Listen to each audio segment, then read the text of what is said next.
Assalamualaikum warahmatullahi wabarakatuh. Perkenalkan, nama saya Siti Nuriyah, NIM E 2019-2304 dari kelas Ekonomi Syariah 7, kelompok 4 Ekonomi Publik. Di sini saya akan menjelaskan tentang teori barang publik dan teori Pigou.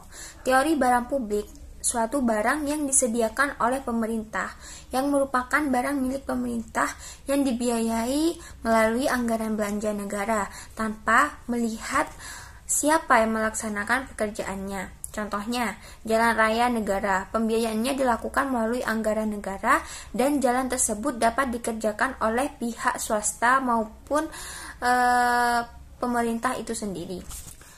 Keputusan untuk mengoleksi sumber-sumber ekonomi untuk menghasilkan barang swasta atau barang publik berbeda dari pertimbangan apakah barang-barang tersebut akan dihasilkan oleh pemerintah atau swasta. Dalam sistem perekonomian sosialis, sebagian besar barang-barang swasta yang ada dihasilkan oleh pemerintah, sedangkan dalam sistem perekonomian kapitalis sebagian besar barang-barang publik dihasilkan oleh sektor swasta. Pada diagram 4.1, alokasi barang dan jasa oleh pemerintah dan swasta yang dianggap sebagai titik di mana alokasi sumber-sumber ekonomi yang efisien terjadi pada titik A. Pemilihan titik A hanyalah dengan suatu anggapan saja, sedangkan mengapa titik A yang dipilih dan bukan titik lain sepanjang garis KBAL tidak dijelaskan dalam analisis. Untuk membahas pemilihan masyarakat akan kombinasi barang swasta dan barang publik dapat dilakukan dengan menggunakan fungsi kesejahteraan masyarakat FKM atau Social Welfare Function. Sektor swasta mempunyai berbagai sumber dana untuk melaksanakan produksi, yaitu dengan meminjam dari bank, menjual saham-saham, atau dari keuntungan yang tidak dibagikan kepada pemegang saham atau retained earnings. Pemerintah juga mempunyai berbagai sumber dana untuk melaksanakan aktivitasnya, misalnya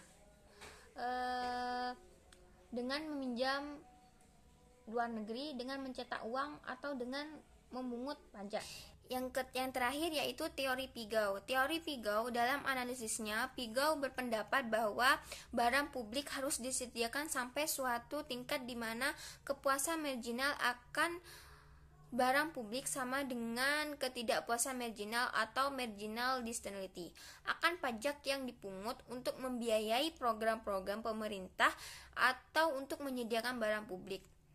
Pada diagram 4.5, kurva kepuasan marginal akan barang publik ditunjukkan oleh kurva UU. Kurva UU tersebut mempunyai bentuk menurun yang menunjukkan bahwa semakin banyak barang publik yang dihasilkan, maka akan semakin rendah kepuasan marginal yang dirasakan oleh masyarakat. Di pihak lain, pajak merupakan pungutan yang dipaksa oleh pemerintah sehingga pembayaran pajak menimbulkan rasa tidak puas bagi masyarakat yang membayar pajak.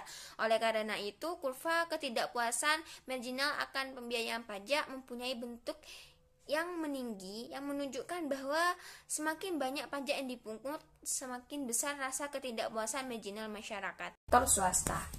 Sekian dari presentasi saya, mohon maaf bila ada kesalahan kata. Wassalamualaikum warahmatullahi wabarakatuh.